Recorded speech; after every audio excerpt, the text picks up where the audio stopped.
Olá, no ar o programa As Ideias em Debate. Hoje o nosso entrevistado é o advogado Fernando Quaresma. Fernando é presidente da Associação da Parada do Orgulho GLBT. Ele está nessa entidade há 16 anos, mas assumiu a presidência há 3 anos. Há 3 anos que o Fernando assumiu a presidência e desde que ele assumiu a presidência ele vem coordenando a parada que este ano vai ser no dia 4 de maio, é um domingo e com certeza a Avenida Paulista, a cidade de São Paulo, vai ficar assim, mais colorida, mais bonita, né? Mais diversificada. O Sindicato Comerciário, inclusive, é um dos patrocinadores, um dos incentivadores e um dos participantes dessa parada. E, em função disso, a associação resolveu fazer uma homenagem ao sindicato. E o sindicato vai receber, no dia 1º de maio, durante a Feira Cultural da Diversidade, né, o prêmio de respeito à diversidade. Isso é muito importante por uma razão muito simples. O nosso presidente, Ricardo Patá, ele sempre destaca o seguinte: nós somos uma entidade de trabalhadores que reúne 500 mil trabalhadores. E é evidente que uma entidade que tem 500 mil representantes, ela tem no seu corpo uma diversidade, entendeu? De raça, de credo, inclusive de princípios também, né? E é por isso que a gente está amplo apoio à realização dessa parada, né? Nós, todos os anos, nós estamos presentes com um caminhão de som, nós estamos presentes destacando a importância dessa parada, que é a maior do mundo. Sempre, todos os anos, é reunida aqui em São Paulo 500, 600, até 1 milhão de pessoas, né?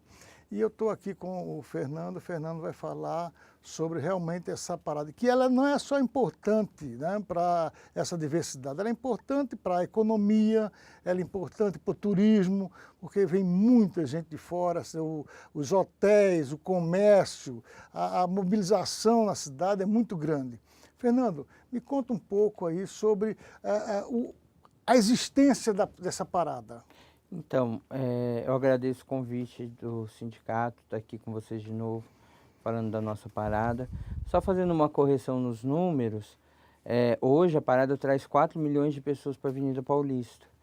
É a maior parada do mundo e a maior receita de arrecadação na cidade de São Paulo. É uma manifestação social, mas que gera renda tanto no setor hoteleiro quanto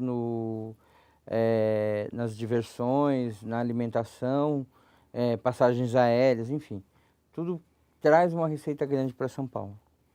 Não tenha dúvida, né? Eu ainda estou com o número atrasado, ainda estou na época do 1 milhão, mas é exatamente isso. Essa parada é muito importante, ela é importante não só para, inclusive ela é importante para divulgar a cidade de São Paulo no exterior.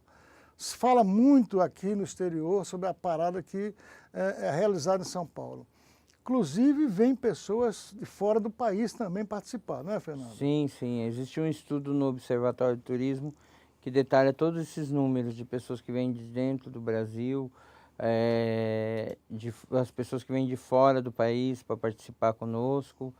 Ano passado nós tivemos, inclusive, o pessoal do Canadá, que fez uma comemoração conosco, o pessoal da Bélgica também, do Consulado da Bélgica aqui de São Paulo, enfim. A gente sempre tem uma participação e uma integração mundial. Esse ano, inclusive, nós fomos homenageados no Samba Enredo da Mangueira, né? Quando falou de todas as festividades do Brasil e as manifestações, ela falou da Parada de São Paulo.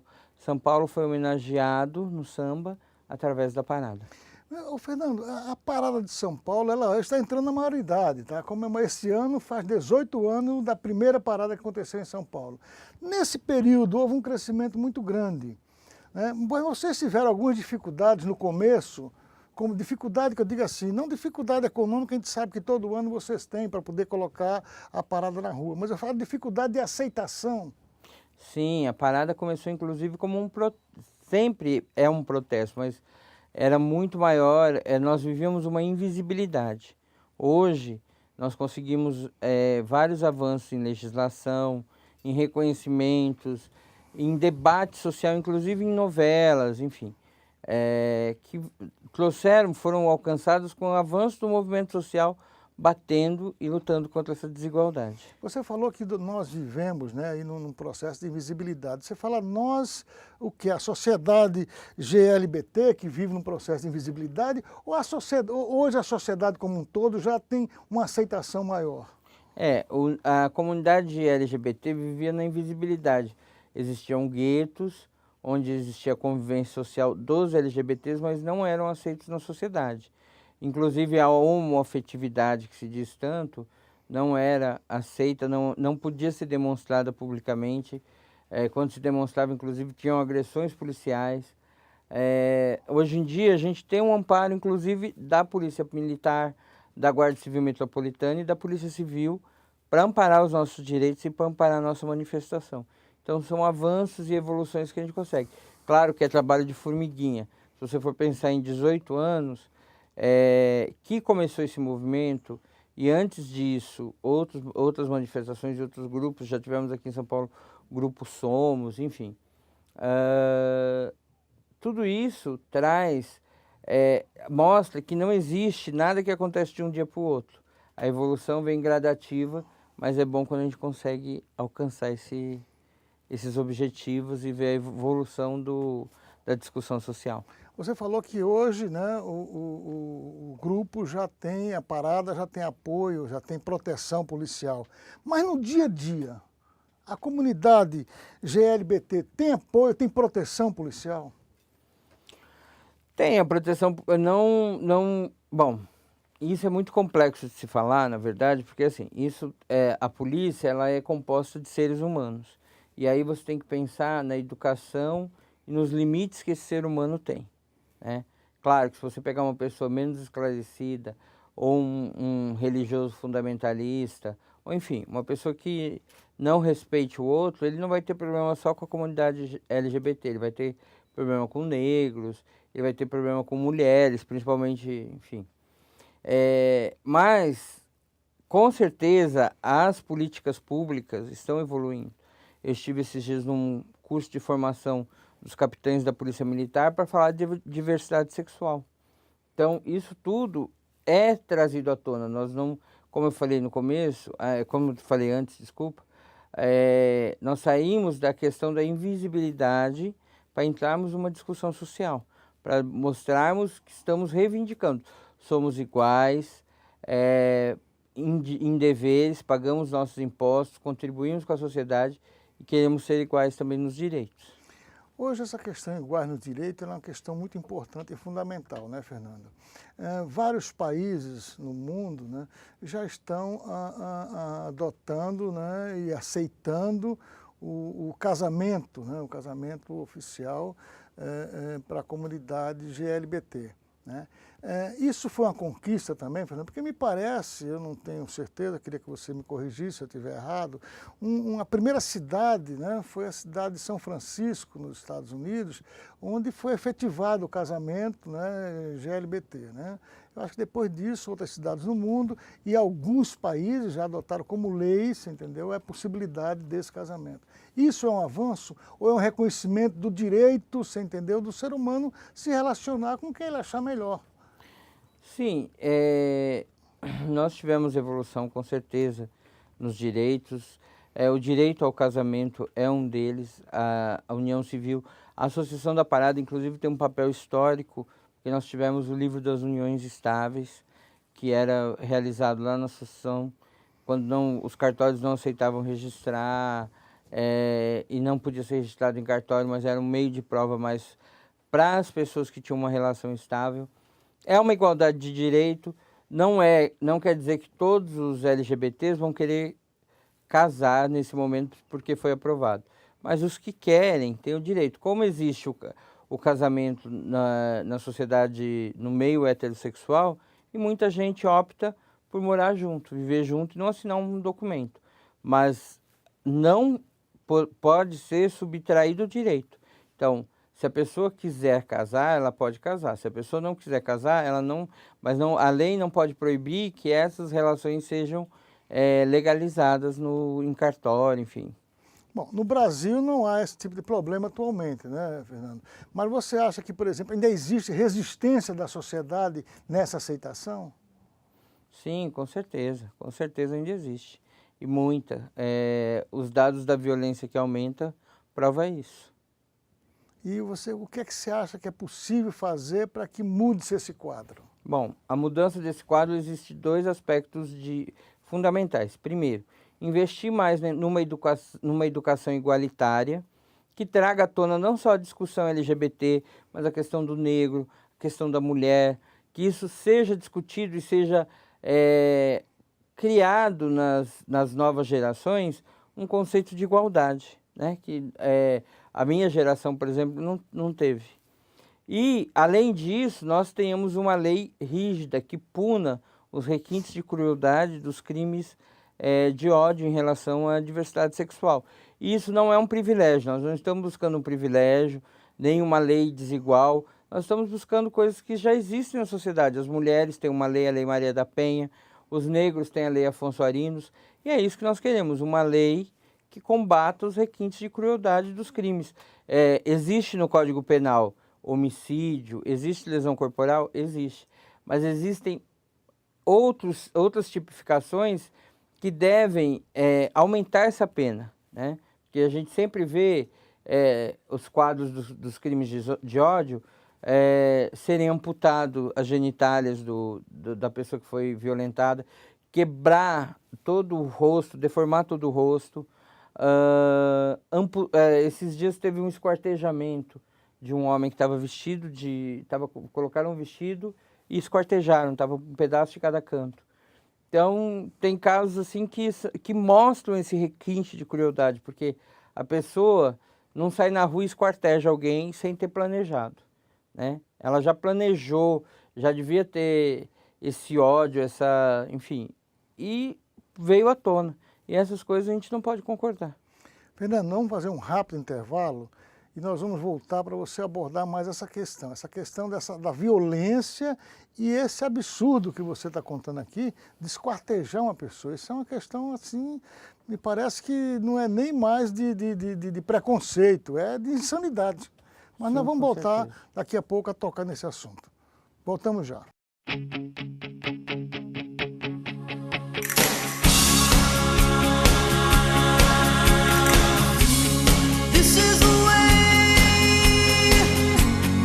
Com uma grande festa na capital paulista, a Federação dos Trabalhadores no Comércio do Estado de São Paulo, a FEComérciários, comemorou seus 75 anos.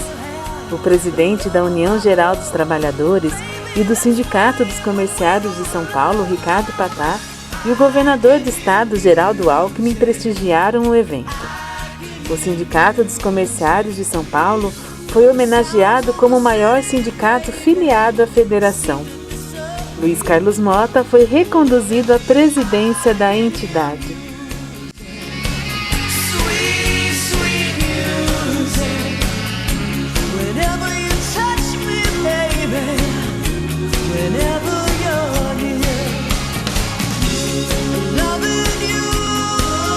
Noite de festa da família comerciária. Parabenizar todos os dirigentes sindicais, todos os comerciários do estado de São Paulo.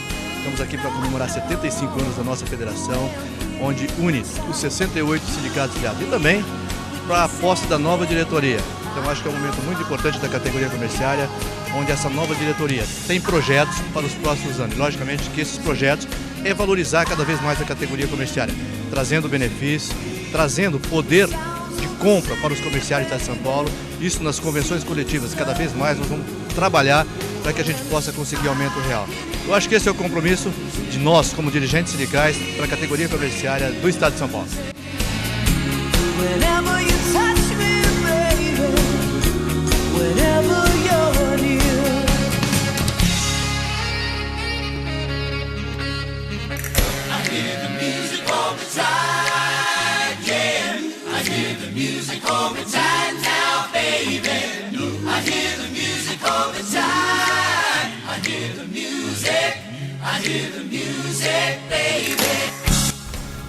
O GT, Sindicalismo Ético, Cidadão e Inovador.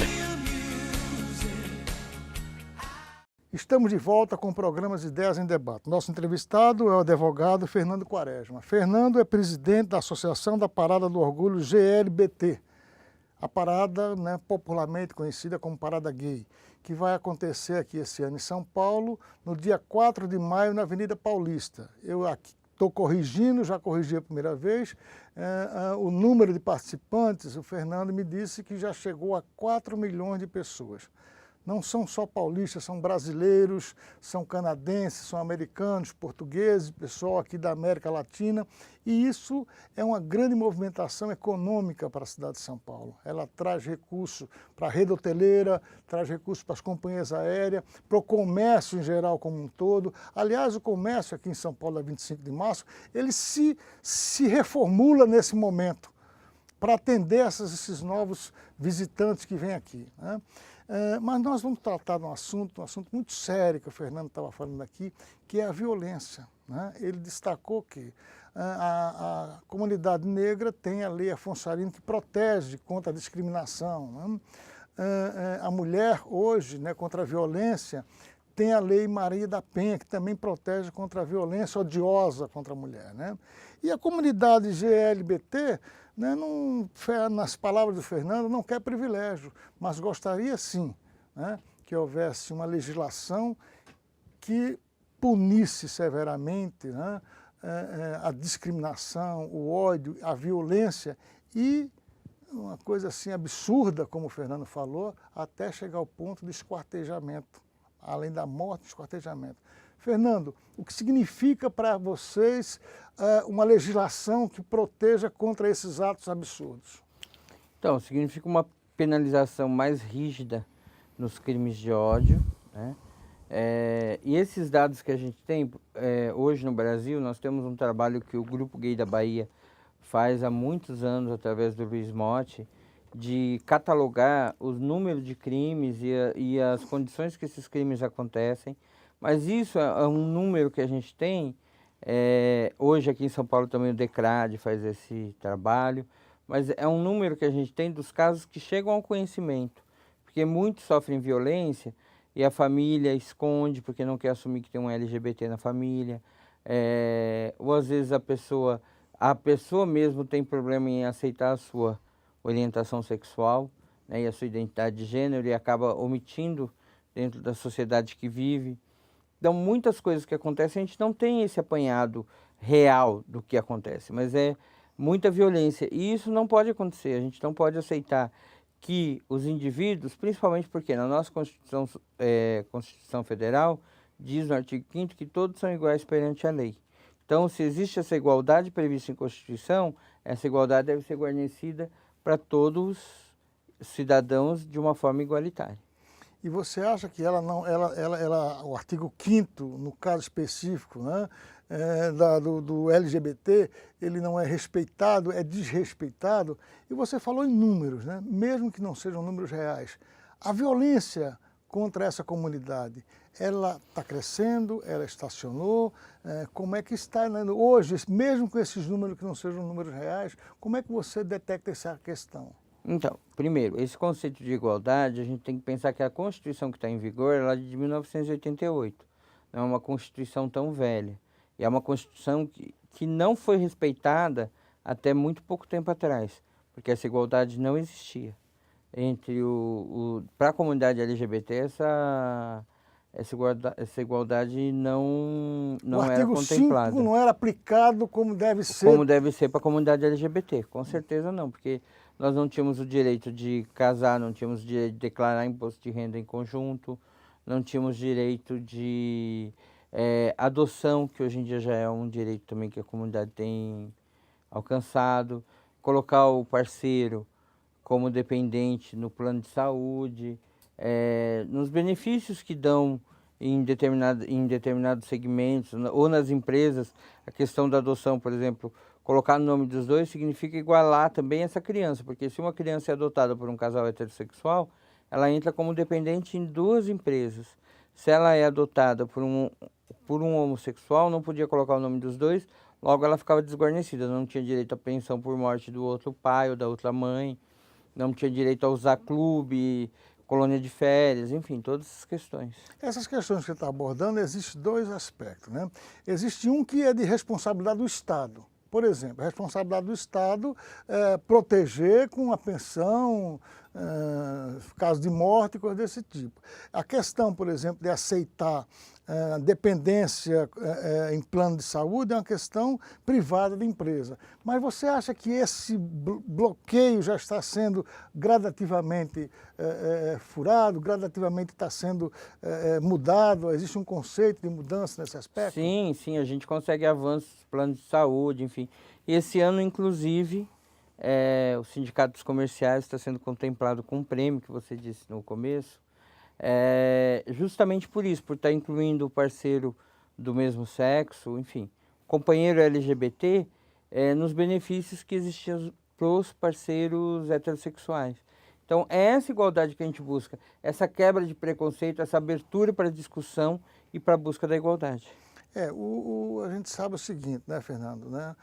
Como eu te falei, os sindicatos comerciários ele tem uma representação de 500 mil trabalhadores.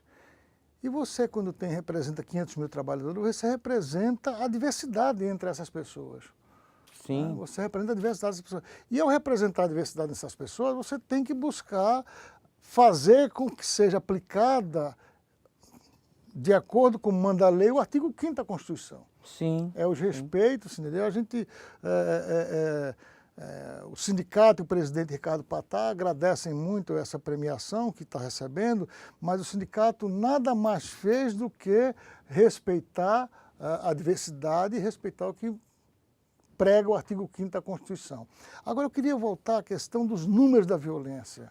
Né? Você disse que a violência, né, contra essa comunidade ainda é uma questão muito séria, mesmo que não sejam números reais. Você tem detectado se essa violência está crescendo, se essa violência, sabe, estacionou, se ela ainda está limitada a determinados segmentos, e como é que está essa violência contra a comunidade LGBT? Olha, nós temos aí várias coisas que tem, o número com certeza tem aumentado, isso não resta dúvida, e vários fatores que contribuem para esse aumento. Por exemplo, religiosos fundamentalistas, pessoas sem escrúpulos que usam a religião, meios religiosos, para demonizar determinadas práticas, para demonizar indivíduos dentro de uma sociedade. E isso não só com a comunidade LGBT, pessoas de outros segmentos religiosos que são demonizados também, como por exemplo os que são atuantes em religiões de matriz africana, sofrem perseguição também. Outro movimento grande que persegue os grupos, as ditas minorias, que não são minorias na verdade, se você for somar todas essas minorias são a maioria, mas os neonazistas, por exemplo, movimentos neonazistas que buscam uma raça pura, que buscam um comportamento que não condiz com a realidade do Brasil. Então, tudo isso a gente vê e percebe que tem colaborado para esse aumento dessa violência. Isso não pode... Bom, primeiro, a questão religiosa, a própria Constituição diz, nós somos um país laico. País laico não existe predominância de nenhuma religião. Então, não se pode pregar em nome de uma religião o ódio a determinados comportamentos ou outras religiões, né? Então, tudo isso, com certeza, já está contemplado na Constituição, mas que as pessoas não respeitam. Tem uma coisa, Fernando, agora vamos sair do Brasil e vamos partir para o mundo, né? A gente sabe que no Brasil a violência é uma coisa séria contra a comunidade LGBT. E fora do Brasil? Existe mais respeito a essa diversidade ou continua havendo violência contra a comunidade LGBT? Olha, depende do local que a gente tomar como parâmetro. Na Europa, Estados Unidos, esse respeito tem aumentado. Na África, por exemplo, tem países que estão decretando pena de morte para um LGBT. Por ser LGBT, ele é condenado à morte. E é um desrespeito aos direitos humanos, o direito à vida. A pessoa não pode ser condenado à morte pela orientação sexual ou pela identidade de gênero que ele tem. Né? Então, acho que acho que a gente está conseguindo avançar nos direitos humanos em muitos países, mas infelizmente em alguns continua esse retrocesso. E isso só muda quando os movimentos sociais dos lugares forem para a rua pleitear, porque foi assim a sucessão da parada. No começo foi difícil, nós tínhamos dificuldade, tínhamos falta de apoio. Hoje nós estamos com certeza numa outra estrutura, uma outra realidade, mas que nos foi dado não porque alguém acordou um dia e falou assim, olha, a partir de hoje nós vamos ajudar. Foi porque se viu que nós somos lutadores, estamos aí questionando essa igualdade. Então, as coisas não acontecem, as mudanças não acontecem sem uma manifestação social.